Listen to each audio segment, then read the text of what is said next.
Air Max month, week number 1, right? So I started a little early, used those last 2 days of February to make room for some of my actual winter Air Maxes that I wasn't going to wear in this month. First up, we had the winter 200s right here, and then follow that up with the wool 97s, right? And after that, for the rest of the week, I went with some of Nike's more recent Air Max models. So the Genome, not very popular, but actually pretty nice, right? I do like them anyways, but what does my opinion really matter, right? The Air Max 2021, had to pull these out because the thing that I was going to wear the next day, I wanted to do a bit of a comparison, right? Which I followed up on this morning, so watch that if you care to. And then this right here is that thing I was talking about, finished off with the Air Max TW. It's a newer model, one that I just picked up and wore for the first time last week, right? So pretty decent all in all, so I was pretty into it. But let me know whatever you think. If you want to, there's a comment section somewhere.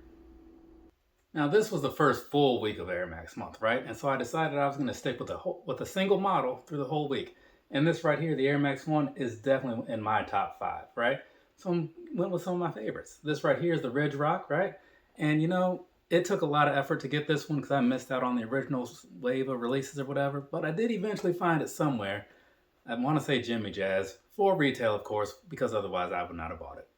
And I am a huge fan of like the black and the yellow, so of course I had to bring this guy out. It doesn't see the light of day very often. These don't either. I actually forgot that they existed until this week, really. So I wasn't even originally planning to wear these, but I saw them when I was looking for the other boxes, so there you have it. And then Thursday, I decided let's go back in time to the first shoe that I bought when I moved back to Virginia. This right here, right? The Fresh Mint Air Max 1, and then I closed things off with the hemp ones. I complained about them being heavy, but they look so cool. A lot of people don't really consider the Vapor Max to be part of the Air Max series or whatever, right? I get it. But here's the thing, I'm not with you on that, obviously, because I spent a whole week of Air Max month dedicated to the Vapor Max Plus. Kick things off with this one right here. This is the bright crimson colorway, though some people might just call it red. Totally get that. Moved along after that one to the Megatron release from back in 2019, one of my first pair or whatever. So very cool. Also on that same day, I picked up these right here. Maybe some of you remember that. This is the Bumblebee colorway, right? As a big fan of black and yellow, this one ranks pretty high for me. What about you guys? How do you feel about it? On Thursday, went back to the first pair I ever got. Remember going into Foot Locker back in the El Paso days, and I was like, hey, you got them? Pulled my size out, bought them on the spot. It's nice having people that just knew what size you needed. Closed off the main part of the week with this right here, the oil green. And then from there, you guys might remember the Skeletor release. If you don't, you should. 1997 was a pretty decent year. Just ask this guy right here. He'd agree. See that? Completely stunned into silence over how to express himself. Anyways, moving along, one thing that did come of it was the Air Max 97, which is one of the coolest Nike Air Max models, though the color selection is mostly booty, let's be honest. Either way, did a whole week of them. This right here is the Denim Cork release. Some of you might remember this, wasn't too long ago. Pretty cool in my opinion. I pulled out the infrareds. A lot of people were going for those 90s, not me. This was what I wanted, and since the attention was elsewhere, made it super easy.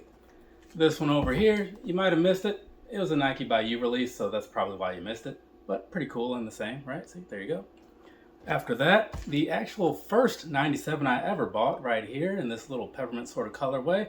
Very cool, I think, anyways. And after that, went with the newest edition, which is actually the oldest color of my collection, the Silver Bullets. For the last week of Air Max month, I decided to just stick with a handful of my favorites, right? So I kicked things off with this right here, the Vapor Max 360. In the 3 years that these have been in existence, I think I've seen maybe 3 people wearing them. And one of them is the guy that drew the picture in the background of most of my videos. Obviously not this one. Either way, moving along from there, the Air Max 2 Lite. No space between the X and that 2, just for those who are curious, right? These are also super comfortable for those who are curious. So check them out if they're still around. Not sure if they are, but these are. The Air Max Plus, because I hear about them all the time. What I will tell you though, this right here, one of my personal favorite colorways anyways. Moving along after that, the Air Max 98. This is crazy underappreciated, at least in my opinion, except for Jeezy. He's into them.